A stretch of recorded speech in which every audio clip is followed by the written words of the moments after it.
Hi, Frankie. How are you? Good. Nice to meet you. You too. I'm just going to connect my Bluetooth thing here with Jigger here. I need to make sure. Pardon? Just making a tea. Oh, you're making a tea. I got my coffee here. I'm ready. Okay, great. I want to make sure you'll be able to share your screen. I'll show and tell. Sorry? I don't need to share my screen. Oh, look at that. Yeah.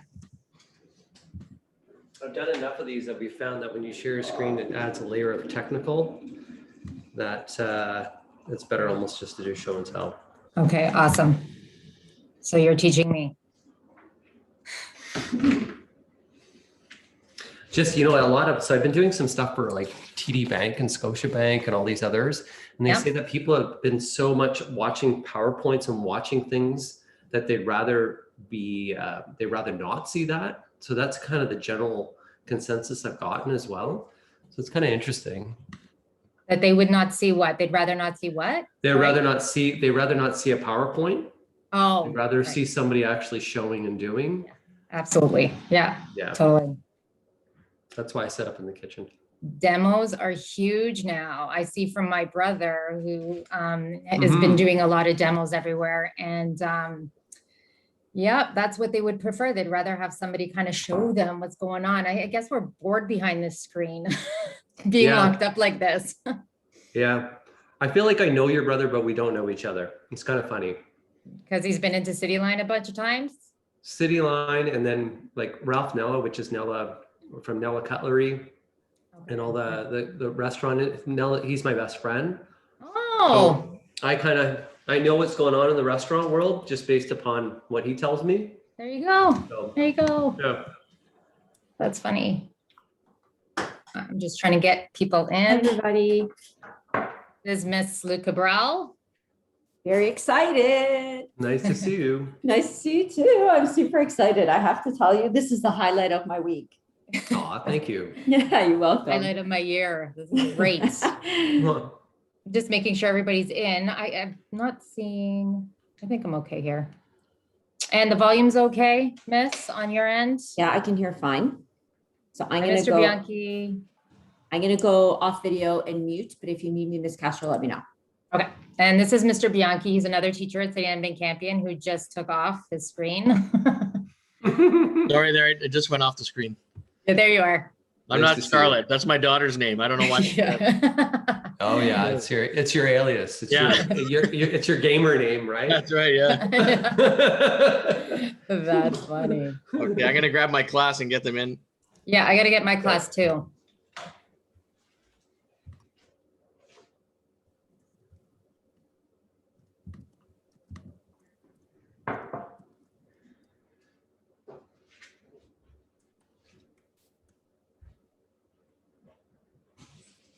Go ahead, we haven't started yet, Gavin. Okay. Homeschooling.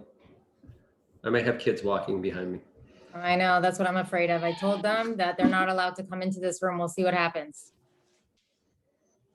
Well, you know what happens, Ms. Castro, when you say, don't come here. Exactly.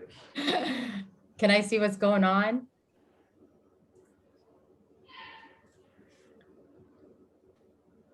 We finally have a beautiful day. Got a nice stretch. We got a nice stretch today, tomorrow, even into Saturday is only a little risk of showers. So not cold nights either. So we can start growing some stuff outdoors, which is great.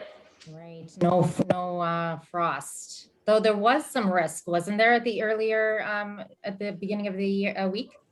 Yeah, even last night there was some frost just a little bit north of the city, which is not uncommon. Like last year, May 11th, it snowed.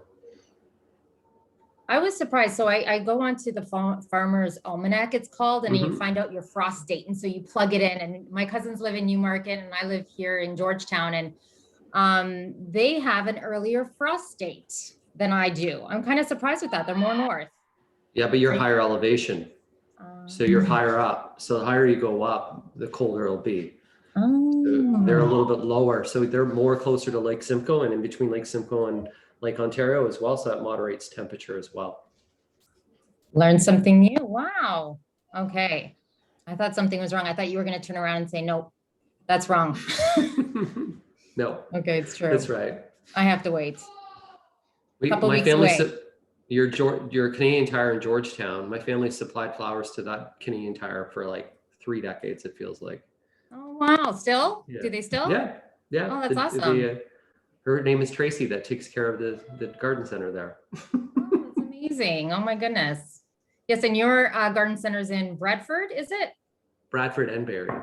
And Barrie, yes, 2 locations. Yeah. Oh, I buy my stuff from Canadian Tire as well. It's great. So happy that they're open. Yeah, they're a good dealer too. They're really good people. Good. Just waiting for people to come in. It's not quite 1, so my students haven't come into my class yet. Let me just check.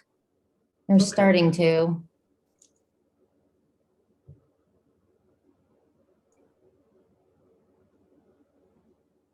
Look what I have next to me, sir.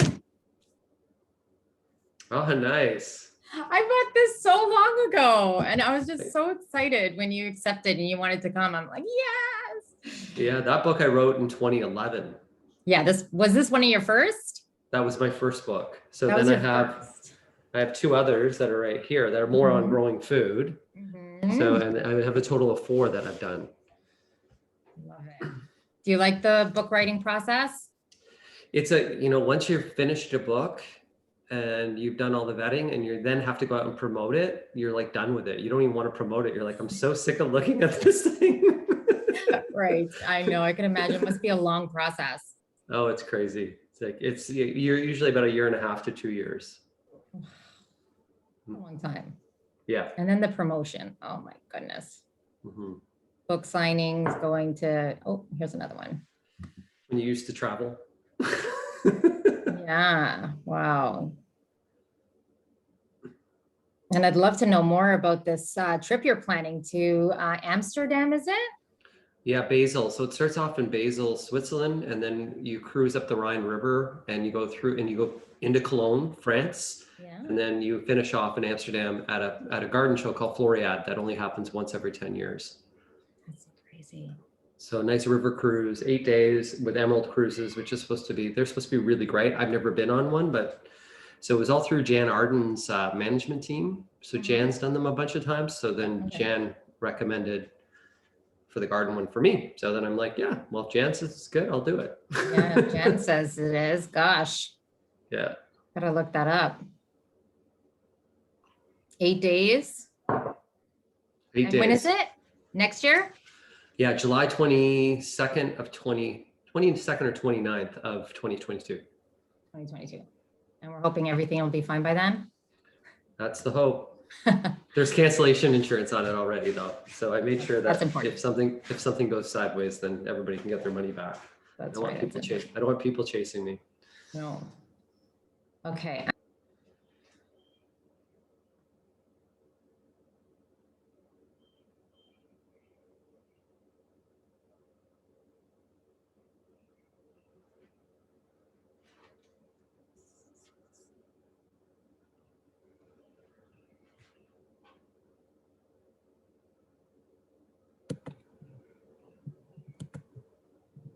Miss Castro, I think you're muted. I can hear you. Yeah, I can't hear Miss Castro.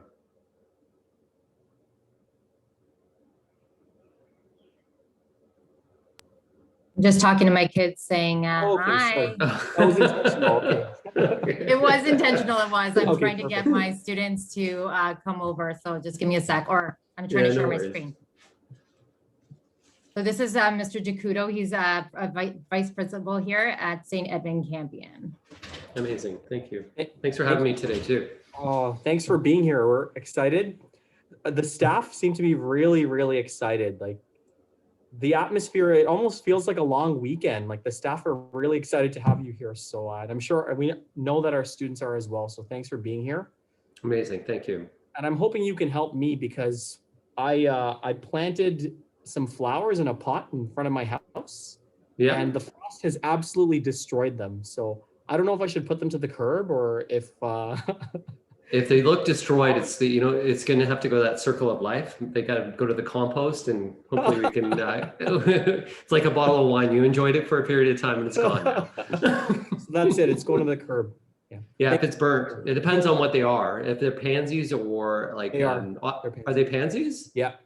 Oh, just pinch them back. Just cut them back with a pair of scissors. If there's still some green there, they'll bounce back. Oh, okay. They can take the cold. Awesome. Okay. Yeah.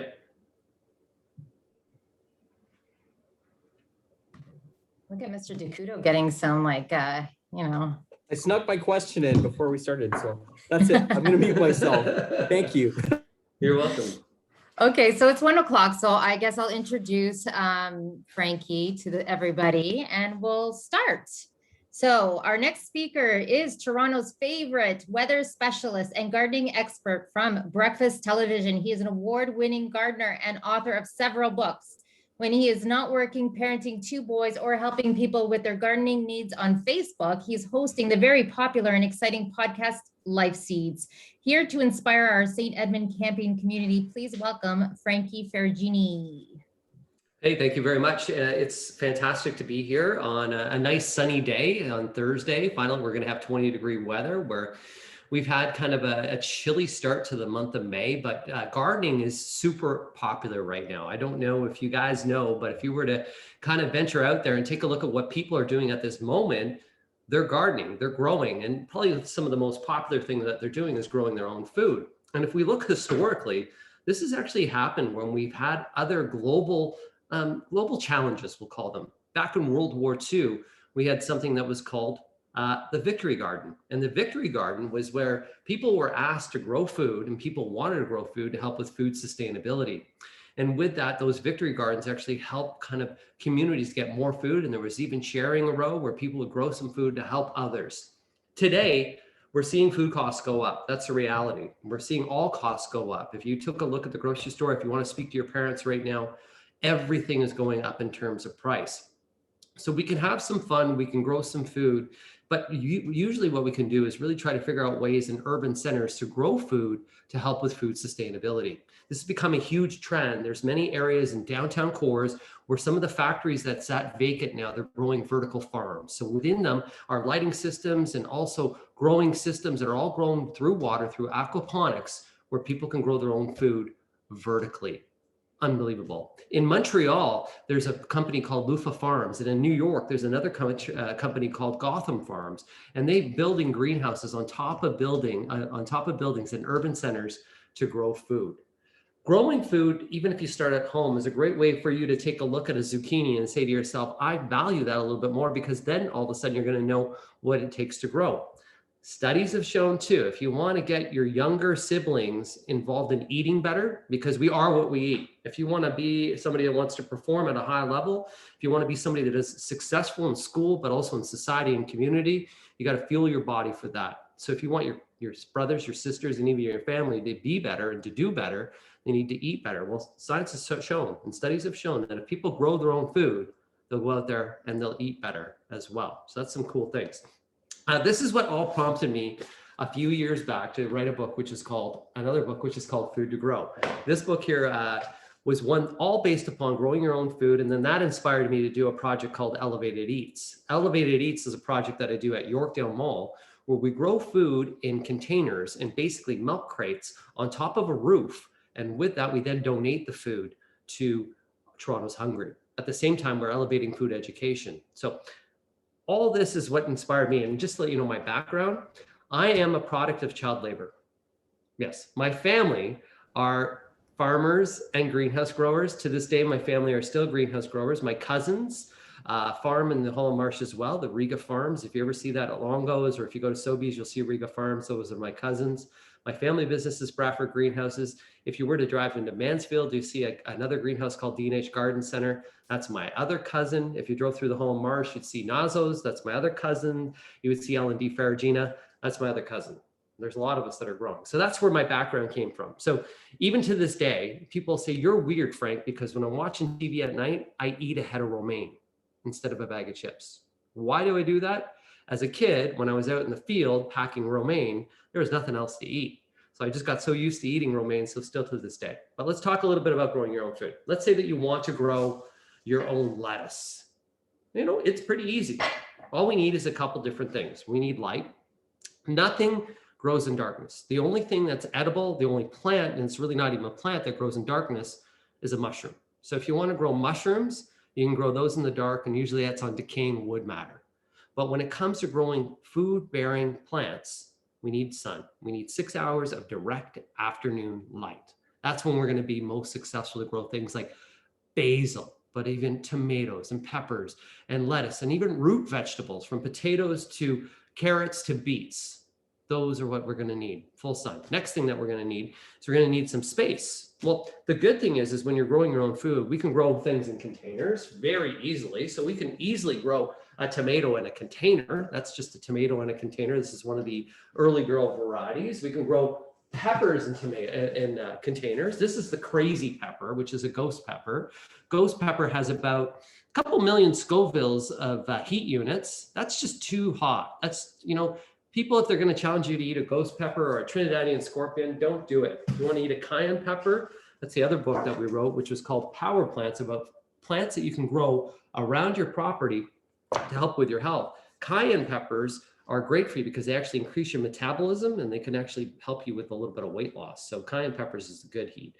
Others is a bad heat. But we can grow things in containers as long as we have in that container some soil, so mass for soil. So we need, even those pots are a little bit small. I would rather go to a 16-inch pot. And we need drainage because plants don't like to sit in water too long. It's kind of like us. If we think about being in a tub, when we're in a tub for more than 30 minutes, all of a sudden our skin starts to wrinkle. Well, if we were in that tub for 24 hours, our body would be very angry at us. And if a plant is sitting in water for too long, it gets root rot and eventually dies. So you can grow things in containers, even zucchini, cucumbers, beans, lettuces, all the different herbs. So we really can have minimal space if we have light and we have soil. Of course, when people are out there trying to grow, they often get really excited. I always kind of have a chuckle that in early spring, somebody goes out and buys like 10 packs of tomato seeds. Well, that's crazy because one tomato plant, if it's growing well, should feed a family of 4. Okay, but you should always grow 2 tomato plants because often in life something goes wrong. So we always put a buffer in. So I would say no less of 2 is the way that I would go, even for zucchinis, which can produce. If you know anybody that's grown like 6 to 7 zucchini plants, they're the people that are giving you zucchini bread and zucchini this and zucchini that. And then their zucchinis get really huge. The zucchinis, this is a perfect size when you want to harvest a zucchini. That's a nice tender zucchini. When they start getting really big, those guys, that's when they get to be really kind of a woody kind of texture, and they're just really not good. So we can grow things in pots, no problem. We got the soil, drainage is things that we need to talk about. Now, really, when it comes to the seeds and thinking about what you're going to do, we want to grow what you eat. So take some time to grow what you eat. There are some plants that I wouldn't grow in your properties, unless you have a big property. If you have a big, wide open property and a nice bunch of acreage, go ahead, grow a pumpkin. Pumpkins are vine type plants and they take a lot of space. Up in our area, in Canada, we are fairly lucky. In Ontario, we are very lucky that we have a lot of local farms around us. And generally during the summer months, corn is available and usually available at a very good price, fresh local corn. Corn being grown at your home is a little bit of a challenge because it attracts things like raccoons. It also gets tall, it can block out light. So we got to figure out what we want to grow, where it's going to benefit us the most. However, I'll tell you one thing about companion planting in corn that's probably the coolest story that I know. And it has to do with our Indigenous people, where we have to pay tribute to them as well, because they did a planting technique, which is called the 3 wise sisters. And that's companion planting. That means planting plants together that work. It's kind of like your group of friends, where you feel stronger with that group of friends. Some friends take energy from you, other friends give energy to you. But the 3 wise sisters, so you put corn in the middle. Beside that corn, you plant a bean. That bean will grow up the corn, and the corn will support the bean. Underneath that, you plant a squash. So we can do like a butternut squash or an acorn squash underneath that. What happens is that's a minimal amount of space. Also, the bean will put nitrogen back into the soil that helps feed the squash and the corn. The squash shades out all the roots, keeping the roots cooler and allowing them to go through periods of drought. So all of a sudden you have the 3 wise sisters, an example of companion planting. So that example of companion planting is really showing us how we can do well in a small space. There's other examples of companion planting as well that works opposite, where we don't want to plant things together. So potatoes and tomatoes, you'll often hear old time gardeners, and I collect a lot of old garden books. I'll tell you a funny story about an old garden book in a second too. But they say never plant plants that sound alike together, because potatoes and tomatoes, they sound alike, but they are alike. They're from the nightshade family. And because they're from the same family, what happens there is if my potatoes got a disease, it'll spread to my tomatoes. If my tomatoes get a bug, they'll go over and eat my potatoes. So never put those guys together. My old gardening book tip, it goes to peppers as well. So I know a lot of people right now are thinking about planting. And this weekend, we're going to warm up where we can plant. But peppers are a plant that really likes a warm soil. So if you plant a pepper when the soil is too cold, that pepper will stunt and almost take another 14 days to recover out of that kind of chill that it's gotten into. You're almost better to plant those a little bit later.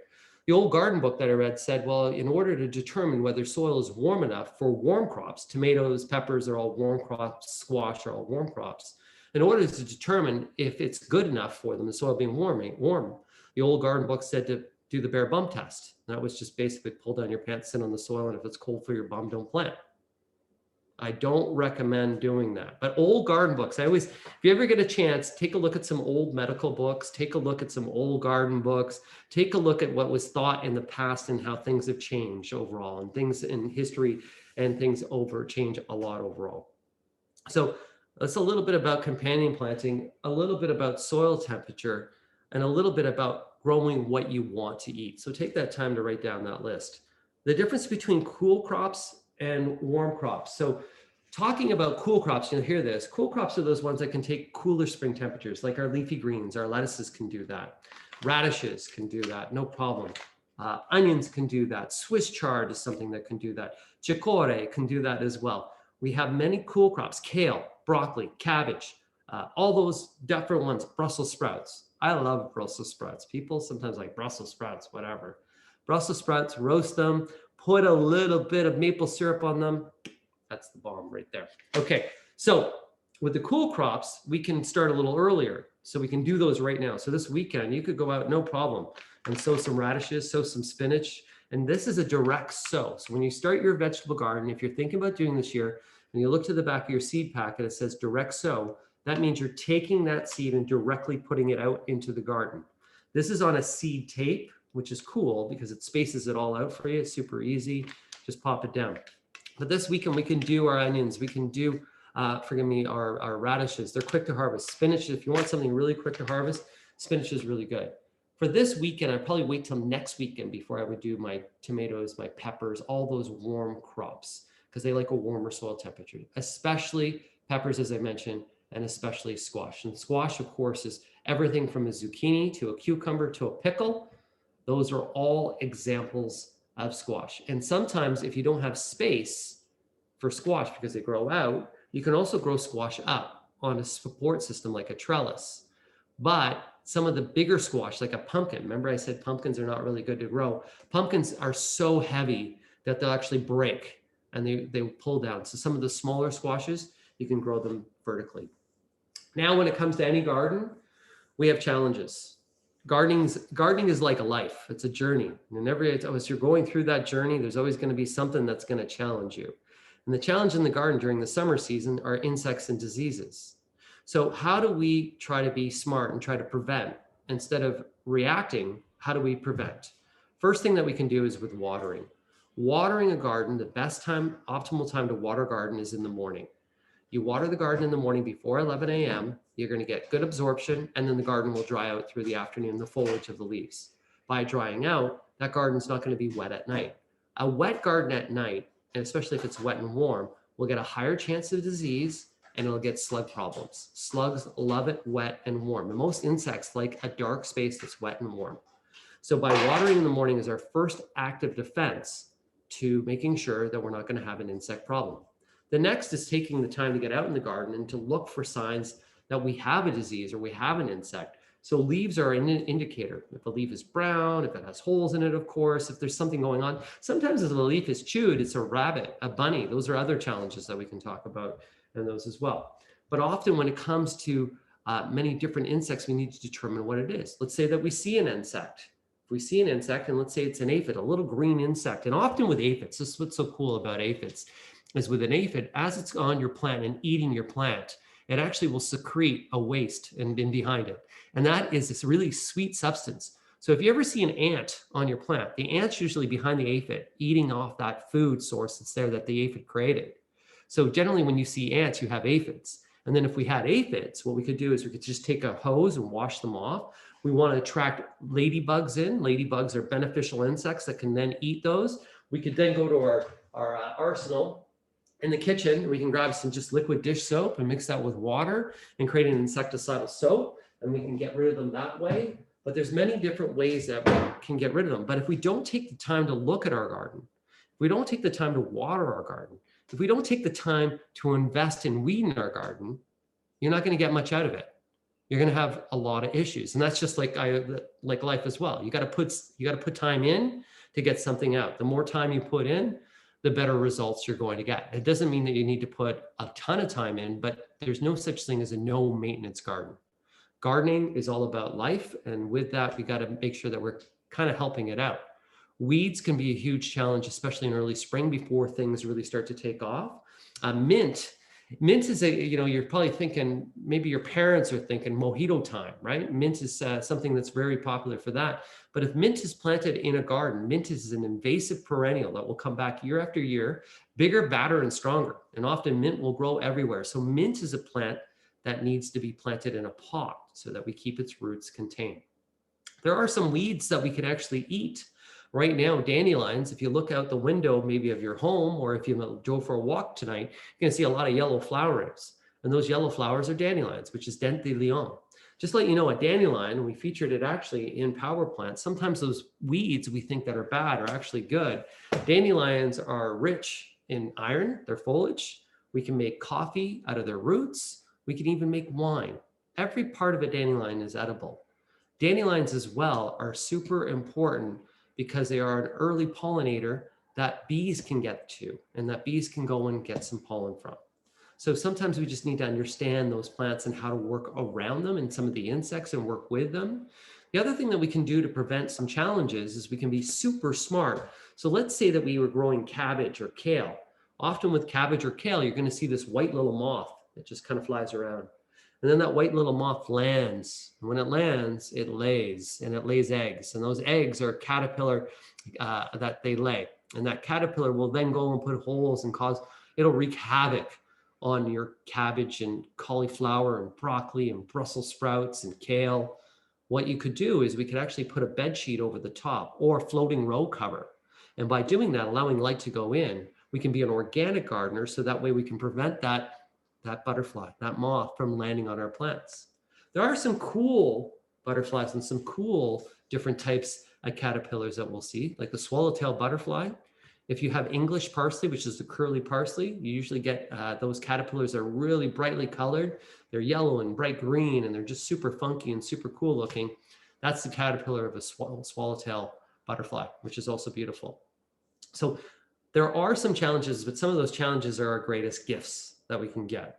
Now, when it comes to harvesting, well, I should talk a little bit about feeding. So with that, if you're growing plants in a container and they're going to be in a pot, well, they're going to need to have some sort of food, because most plants that are in containers are planted in a soilless mix, a potting mix. And by being planted in a potting mix, those in that potting mix has no organic matter. Because there's no organic matter, there's no nutrients. In our gardens, our soil is actually alive and living. There's a whole bunch of micronutrients that are in there, microorganisms that are breaking down worms. Is a perfect example. Worm castings, as they're eating different plants and roots of different plants, they're actually going to the bathroom. As they go to the bathroom, plants grow on that, and that's a beautiful cycle of life. And so your soil is living. The thing about a plant in a pot, in potting soil, it's not living soil. So we have to either add a food source to it. And that food source is generally a fertilizer. We got organic fertilizer, so we can use a fish emulsion fertilizer, or you can use a fertilizer that's been formulated. You'll see that there's 3 numbers in fertilizer. First number is for green, middle number is for roots or flowers, last number is for general health of the plant. You don't really need to know that right now, but the way I remember that is up, down, all around. So the first number is for up, upward growth, middle number is for down, roots, last number is for general health of the plant, the up, down, all around. If you remember that, you'll have some fun. Fertilizing will increase your yields. It'll help us out, especially if we have depleted soils. Now in agriculture, we're trying to make sure that we're doing better stewardship of the land so that we're not using fertilizers. And if you have time, if you want to watch Netflix, you can see a ton of different documentaries on Netflix about feeding the soil and how we can actually do crop rotation to feed the soil. But also what we can do is we can leave a crop that's out there. You'll hear things like green manure, where farmers in the wintertime, you see them sowing a field. The reason why they're sowing the field is that green, that winter wheat they're putting on will be tilled back in the soil. That will add nutrient back in the soil. But as well, that winter wheat prevents erosion. So really, when we are growing food in our backyards, we are a backyard farmer. We're an urban farmer that's learning what farmers are going through. And the reason why I got into weather is farming is all about the weather. So if you look about my background, I started off really watching the weather every day because I knew that on days when it rained, I didn't have to go cut lettuce when I was about 15, 16 years of age. So even to this day, it's so funny, even to this day, on mornings when it rains, if you watch me on BT, I'll look tired because my body's saying I should be able to sleep in. Now I can't sleep in. But I watched and we monitored the weather because the weather was our maker, the weather was our breaker. So when it comes to the world of agriculture and farming, it's your maker or breaker unless you grow in a greenhouse. So we got sick of the weather over time. My immediate family did. And we then decided to grow more so underneath glass and in a greenhouse and under controlled environments where we can play with the sun. But even to this day, even in a greenhouse, on weeks that we have sunny weather, we have to water a lot more. So it's a lot more challenging for us. On weeks that we don't have a lot of sun, if we have a month of cloud, everything that we've scheduled into that greenhouse to have it ready for flower at a certain time will all be delayed. And even with some plants, even if we have hot summers and we have hot summer nights, the flowering mums, the fall mums that you see in the flower, the fall mums that you see in flower in the fall, forgive me, they won't bloom on when we have hot evenings because they're heat delayed. So there's still to this day, even though we're growing under glass, we're still monitoring the weather. And that's why I'm always wild about weather, passionate about plants. So I'll take some questions now if anybody had some questions. Thank you, Frankie. Mm-hmm. Do we have any questions? We could just type it in here. If you want to speak, you take off your mic. How big a greenhouse do we need if we wanted to do something like that on our little pieces of our little plots of land here in suburbia? So how big a greenhouse do we need if we wanted to grow vegetables during the winter? So in the winter, I would like municipalities will only allow you a 10 by 10 where you don't need permits. So that's something that you would probably think to do. Greenhouses are great where they're in the winter months, but in the summer months, when you construct a greenhouse, you need to make sure that you're able to vent it. So often if you have a greenhouse where it has roll up sides or sides that actually open and the roof that opens or the doors that open, we need to cool it down. They almost get too hot in the summer months. So a lot of the times with those smaller greenhouses, you'll grow in the winter to start your seedlings. You'll extend your growing season, and then the summer you'll just empty them out and leave them empty. Oh, interesting. Thank you. I have Mr. Dakuda here that asks, how often should you water your lawn or your garden? So we just put down fresh sod here, and we're doing it in the morning for like 20 minutes, 30 minutes at a time. What do you suggest? So your lawn needs 1 inch of water per week. So that's when it's an established lawn. So right now you have a new lawn that's just been, the sod's just been laid down. When the lawn is rooted, all you have to do is go over to the sod. It usually takes about 3 weeks. If you go to lift the sod and all of a sudden it's stuck to the ground, that's the way it's rooted. If you go and if you just go to touch it and it still comes up, it hasn't rooted yet. So you have to, watering every day for 20 minutes is good, but then how to determine how much water that area is getting is just take a margarine container or a container, Tupperware container, put it in the center where the sprinkler is. After 20 minutes, you'll see the volume of water that's in there. That'll tell you the volume of water because everybody has a different PSI in terms of their water pressure. And that's all you need per week? 1 inch per week once it's established. Now, what you do is you need to keep it fairly well moist till it's rooted. So after it's rooted, one inch per week. Oh, wow. That's great. Thank you. Rabbits eat everything in my garden. How can I deter them? Help. So yeah, I touched on that and I'm glad that you asked the question. So rabbits, if you like, for myself, I had an extreme rabbit issue with a lot of my leafy greens. So I just raised the containers. I grow and raise beds, they couldn't reach it. The other thing that we can do is we got to figure out what many creatures don't like to see, what they don't like to smell, what they don't like to touch, what they don't like to taste. So we can simply do something like putting an owl up in the garden. You'll see plastic owls in gardens, and those are to deter sometimes birds, but also for rabbits, because rabbits are eaten by owls. But you got to move the owl around. You can also, if there are ornamental plants, like flowering plants that you're not eating, you can spray something called animal begone. It has Bitrix. So when the rabbit goes to eat it, it just doesn't like the taste. So it'll go elsewhere. You can actually buy coyote urine. So yeah, you can buy, I don't know who's collecting it, but you can buy it from different places, and you put droplets around that, around your garden, and then the bunny smells the coyote and can stay away because of that. That's a job out there. Wow, that's cool. What was I gonna say? What about cayenne? If you put any hot spices, would that deter rabbits or? So the issue and there's been some backlash over cayenne pepper in the use. It can work sometimes for you, but often what happens is if that bunny or even a cat, neighborhood cat or a dog was then to wipe their eyes with the cayenne pepper. So there is a little bit of concern with that. But it used to be used quite a bit over time. So those are different things that you can do. And then there's rabbit resistant plants. There's a whole list of plants that rabbits won't touch.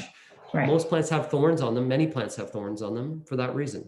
Oh, there you go. You just have to change it. Yeah. Yeah. Mr. Bianchi says, how much of our produce comes from Ontario in the summer versus winter months? Well, I'll tell you what produce comes. So in the summer, we have a wide array. So in the summer, we have everything from fruits like Ontario peaches, we have cherries, we have grapes, we have lettuce and romaine, and wonderful bounty of crops. In the wintertime, we still have Ontario produce. We have cabbage, we have all our winter squashes, we have a lot of carrots, we have onions, all grown from the previous year. We have apples, all grown from the previous year. Generally, in the month of December to January, we don't have any hothouse tomatoes or cucumbers at that time. The reason being is it's so dark, like our daylight hours are so short, it actually costs the farmers that are growing in greenhouses more to light the greenhouse than what it would cost for them to actually sell the produce. But now we're having greenhouse grown strawberries almost 12 months of the year out of Ontario as well. And now with a lot of the vertical gardening systems that are happening, a lot of leafy greens are available because they're grown with LED lights. They're grown all the time. And the whole key that we're trying to do is to create a sustainable food system that we're not actually creating more of a carbon footprint by shipping from all over. But next time you go to the grocery store, look where things are grown. Look where the names are on the plants, and you'll start to see the crops, and you'll start to see. I love it. And I like what you're talking about when you tell us about the vertical gardens. We have, that's a great place to start for young people who want to plant things, right? We don't have our gardens outside maybe, or parents say not to touch the gardens that they've created. What kind of flowers could they start with a vertical system? Or maybe if you want to explain what that is a little bit more. I'll tell them the most simple system that they could ask their parents if they can get. If you get something called a click and grow. So click and grow is a tabletop system that actually has a wonderful light on it. Even when you guys are doing your online schooling, it can be in the same room as you. You can grow tomatoes in it, little cherry tomatoes. You can grow basil, you can grow oregano, you can grow some flowers on it. It's an aquaponic system. So what that means is the plants are grown in water. So there's no soil, so it's pretty good science as well. If you ever go to Epcot and you were to go to the land, there's a ride called the land of the sea or something like that, that takes you through this really tour. This is where this was developed, aquaponics. And with real aquaponics, how it's done is they'll actually have fish in the water. And on top of that, you'll have plants. So what happens is the plants are sitting there, and as the fish are going to the bathroom, they're feeding the plants. The fish are actually eating the roots of the plants. So you're growing fish and plants together. That's a full aquaponic system. Oh, that's cool. But the click and grow system is something that they can just do on their table. You can get it at Best Buy. So I don't get paid by them, but I've had a few of them and I really love them. They're super easy, great way to get into growing. Amazing. All right. I planted basil in a container in my backyard. It seems to be dead. Hold on a second. I just have to lower my thing here. It seems to be dead due to the frost. Will it grow back? So basil. No, yeah, it's not going to grow back. Basil is a warm crop. It actually hates a cold wind, and it actually hates cold overnight temperatures. So the basil, you're better off just to start again. With basil, if you want some hardier varieties of basil, the culminator, the upright basils, they're a smaller leaf, a little bit more pungent of a flavor, but they're a little bit better in windier or cooler conditions. So if you're looking for something, the herbs that we could have left out over the last little bit are mint, and then the parsley, even cilantro would have done okay. Cilantro is a pain in the butt as terms of a herb. It in the summer months when it gets hot, it burns out. So with cilantro, you often have to reseed additional crops. So you always have some cilantro. Oh, that's interesting. So cilantro isn't sort of a full sun type of herb. You should have like part shade in there. It's full. It does well in full sun. It just doesn't like the heat. So as soon as we get into the heat of July and we get into the heat of August, it goes to seed very quickly. Oh, So that's why usually with cilantro, I'll seed some cilantro, and then in about 14 days, I'll seed another little batch. So when I'm finished this batch, my other batch is ready. So the younger stuff is able to take the heat, but it'll get a little bit woody and then go to seed. With herbs, we always want to harvest our herbs before they go to flower or seed. And the reason why we do that is it pushes out new growth underneath, and then they're always going to be more flavor. And the best time to harvest herbs is in the morning hours, forgive me. That's when the flavor is the fullest in a herb. Even though you may need them later in the day, you can go cut your basil, put it in a glass of water in your home, just have it sitting there for the basil you need that night, and you'll have more flavor and less work for the evening when you get off work. Oh, that's so interesting. I have started with seeds. I did peas and beans. I'm not sure which one is flowering, but they're like this long and they're flowering. Mhm. Shouldn't it have been already producing stuff to have it flower? No, it's going to Why is flower it- first. Yeah, it's going to flower first, then produce thereafter. So those guys there, you can start to move outdoors if you have some time, just to start cooling them off. So we want to harden them off. So any seeds that we've started indoors, we need to acclimatize them to the outdoors. So on a day where it's sometimes it's not a good time to put it right in full sun, right out, because they've been in an area where they don't have a lot of sun. If they were to go in full sun, they can get a burn. But on a cloudier day, you put them out for that day, keep them out through the overnight, and then you adjust them to the light levels outdoors. Interesting. Okay. Mr. DeChico says, is it better to water herbs from the bottom tray and let the roots soak them up, or is watering from above fine? We always want to try to water plants on the roots. So always bottom water is going to be the best. But sometimes it's hard to do that if it's in the garden. But where we can avoid water from the foliage, that's the best. So with herbs, if you can bottom water, you're going to be more successful, less disease. All right, awesome. Thank you. Can you give, Mrs. Manano says, can you give advice for students looking at their future and deciding on career options in various pathways? You grew up in farming, but how did you get into the other career choices? Oh man, this is, I have a crazy journey.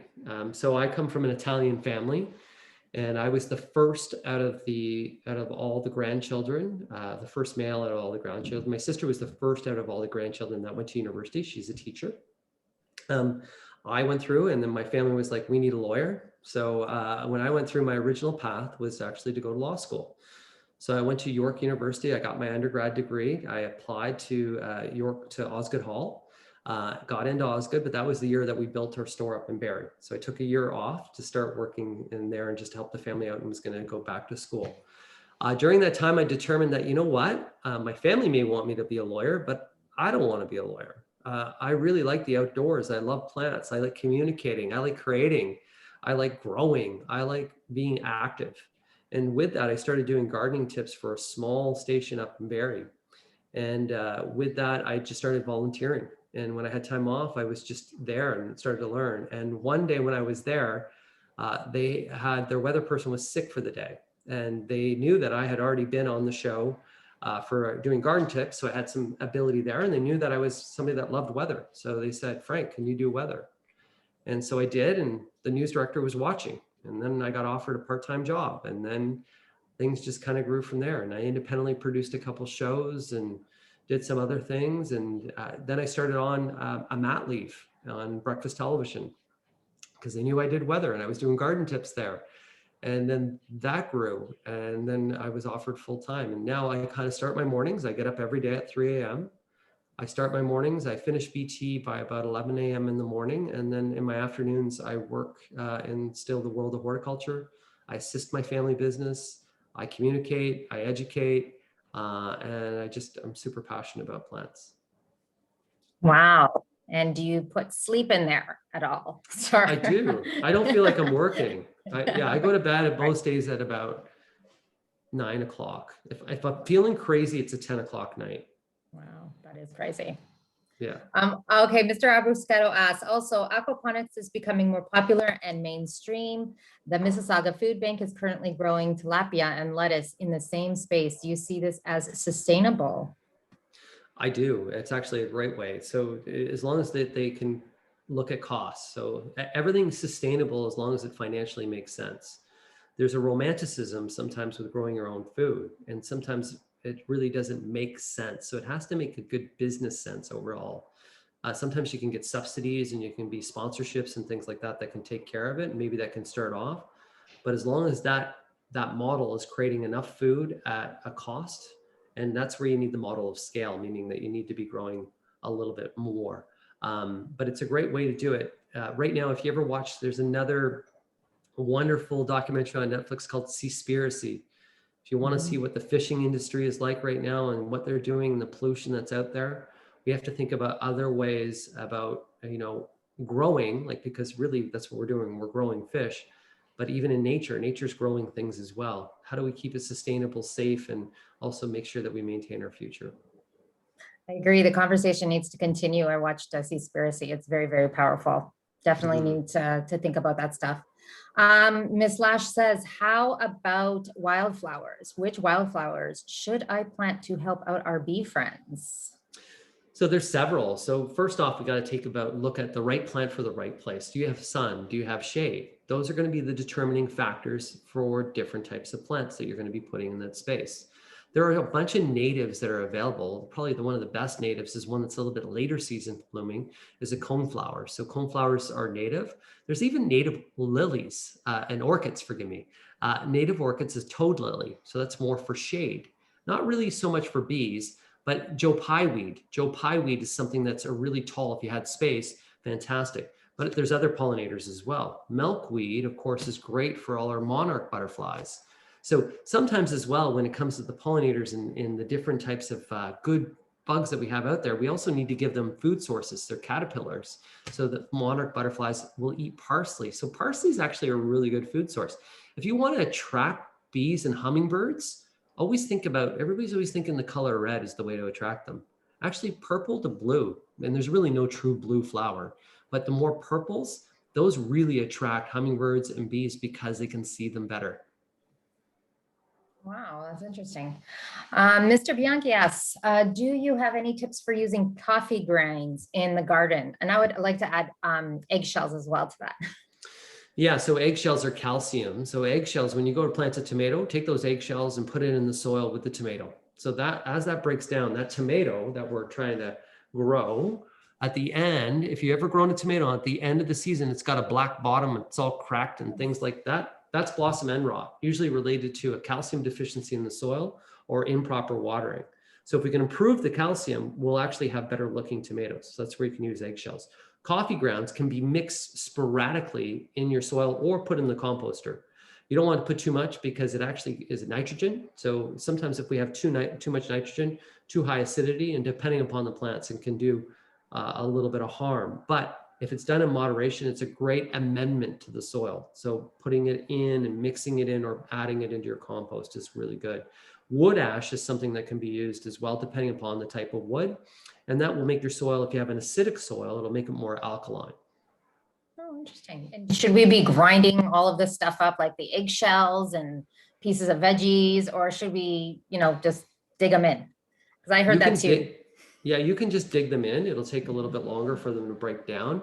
I just got something sent to me to test, and it's called the food cycler. So I put all my kitchen scraps in the food cycler. I push a button, and it actually breaks them all down, dries them out, and turns it into fertilizer.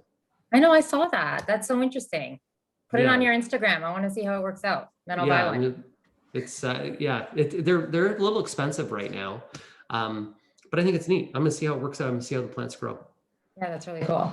Mr. Abuscato says, what are the most productive vegetable plants to put in our gardens here in Peel?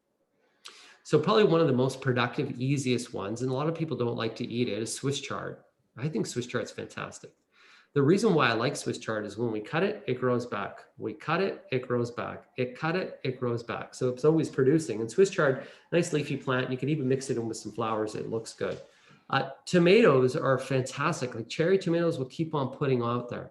There are many different types of vegetables, though, that once you cut them, they're gone. So that's where we have to do succession planting.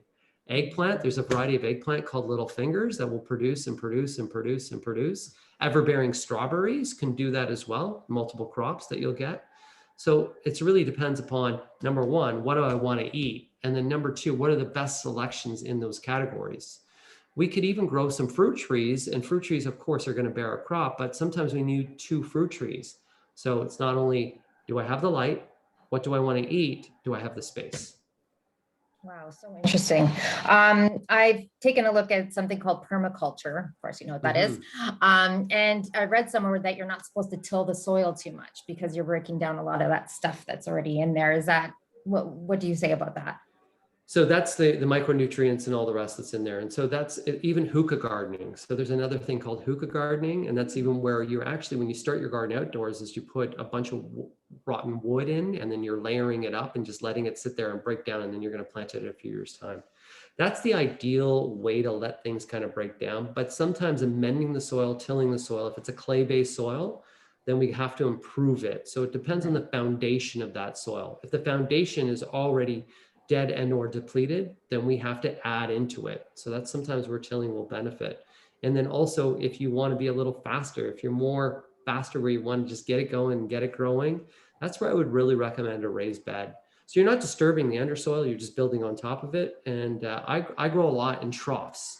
So if you were to go to a farm, you'd actually see the cattle and horses drinking out of these big troughs that are all stainless steel. They're nice and elevated. I go to farm stores and I buy those and I put them in my backyard and I grow. And then I've moved a few times. They move with me. That's awesome. That's actually really nice. It's good looking too, right? To have these things in our backyard now. Yeah. Myth or fact, you have to remove the suckers from tomato plants. My father swears by this method. Yeah. So if you want to know what a sucker is, and I got to remove a yellow leaf here. So if we look at this plant right here, we got a tomato plant. Whoa, just hit my light up top. Oh well. So if we look right here, right, I don't know if you guys can see. Let me see. I'm just taking where my finger is. So you have those little plants that are growing in there. Those are the suckers, right? And by removing those, he's good. There's 2 schools of thought. One school of thought is just leave them. The other school of thought is remove them. And I kind of lend more towards the other school of thought of removing them. And the reason why I would tell you that is I've had great success, but as well, by removing them, we're allowing that plant to have more airflow, more air circulation. So it's not so compact. By more airflow, more air circulation, we're going to reduce the chance of it getting diseases or fusarium wilt, which is quite common in tomatoes. It creates a healthier plant, one that's getting a little bit more light, and it does very well. But if you don't remove the suckers, it doesn't mean that you're not going to get tomatoes. You're going to get tomatoes. You just may not have a plant that's going to last the entire season. Oh, okay. Can you take those suckers? Because I saw a video. You could take those suckers and put it in water, and will it get some roots for another tomato plant? No. They won't root well. So, and by the time they root, the issue being is right now. So if you look at our grow times, right? So you can't, if you started tomatoes from seed today, you're not going to have tomatoes this year. You're going to grow this beautiful plant, and then it won't be getting tomatoes on it till when frost hits. Right. So tomatoes usually have about 100 to 120 days. So we already need a plant right now at about this size in order for us to be doing well. So if I was to take that other little guy, and by the time it roots, it's 4 weeks for it to root. Right. And then it just wouldn't have enough time. Right. Oh, that's interesting. Right. It's a lot of problems just being here in this climate, right? I watch a lot of California stuff, and they can grow all year round. And I'm a big fan of succulents and all that stuff. And I really wish I could just do a whole bed of succulents everywhere, but we just don't have a climate for it here. But then they're jealous of us because we have, like, if you look at the wonderful spring color we have right now. Yeah. So you go around and you look at all these blooms and all this vibrant green, and all this new lush growth. California doesn't get new growth. Like there's nothing like a new green leaf. Right. There's nothing. Yeah. Right. It is kind of yellow and dry there, hey? Yeah. Miss, okay, we'll take a couple more questions and then we're done. We've taken a lot of your time. Miss Connorth asks, our tomato plant looked like it had white powder on it last year. What would that be, or what would have caused that? So that's powdery mildew. Sometimes that's environmental, but meaning that even the same thing, when we don't have good airflow in the garden, it can be one reason. Hot, humid days is another reason. You'll get an early blight sometimes on tomato, you'll get a late blight. So it could either be powdery mildew or a late blight. So a lot of the times it's just our weather patterns that cause that. There are different fungicides that we can do to kind of kick it back, minimize it. But sometimes we'll just get those and then the plant will deteriorate, and then all of a sudden you'll see the bottom leaves drop and then blacken, and then it'll die off. It's just unfortunate, but what I would recommend for this year is don't plant tomatoes in that same space. So we're going to plant, that's where we're doing crop rotation, especially when we have diseases. We never want to plant a plant that's the same in that space. We want to move it to another space just in case we have any fungus and or disease that's soil borne sitting there waiting. Oh, interesting. Thank you. Ms. Manano asks, based on your career opportunities and life choices, what 3 skills would you suggest every student should cultivate for success in the workplace and life? It's a great question. So number 1 is a positive attitude. So if you have energy and passion and positive attitude, opportunities are going to come your way. If you're somebody that says no all the time, and you're somebody that always says, I can't, I don't know, I won't, I'm not good enough, well, you're never going to get the opportunity. That's number 1. So be willing to go do that. Work ethic. You know, you can be the smartest person in the world. You can have a lot of talent, but if you don't put anything behind that and you're not going to show up on time, you're not going to have a successful time overall. People are not going to trust you. And that's the last one, is trust. How do you cultivate trust and respect? You earn it. And so everybody wants to work around somebody that they can trust and know that they're going to be able to get something done. So your history, meaning your reputation, is something that's going to always follow you. So every post right now that you're putting on social media, as an employer, and I employ a couple people as well, one of the first things I do when I'm thinking about working or collaborating with somebody is I go and look on their social media. And if I see what they've curated as a message and or brand of themselves, that is something that I don't want to align myself with or my company with, they're not going to get the job. So just be careful what you're posting. Right, good tips there. We have a green industries class here at St. Edmund Campion. Someone from the class asked, what is the best way to get a bigger strawberry patch? So I'm assuming it's small. Yeah. Yeah. So varieties. So varieties are really key. So if you take the time to research, because there are several different varieties of strawberries, and each and every year we're coming out with new varieties and better varieties. So Niagara Parks actually has a program. If you're ever thinking about the Niagara Parks School of Horticulture, is fantastic. And Niagara College has a great program. Humber College has one. So if you're really interested in this, these are some of the schools. But also take the time to do some research in varieties, and then see the varieties that are recommended and reach out to strawberry growers to say, hey, right now, social media, I never had this. I never had the ability to kind of go on a Facebook and send a message to somebody that's on there that's growing strawberries to say, what are you using? What are you doing? Instagram, you just go hashtag strawberries and take a look at what people are doing. That's going to help you. Soil is key. So the health and quality of soil, light is key. So let's think about variety. Let's think about the soil that you have and the type of light, and then moisture and other things are all going to be variables of that, and reach out to the experts in that field. This generation has more access to experts than anybody else. Thank you so much. I think that we should let you go now. We can't thank you enough for taking the time to talk to our St. Edmund Campion community. Everything has been so informative and inspiring. Thank you.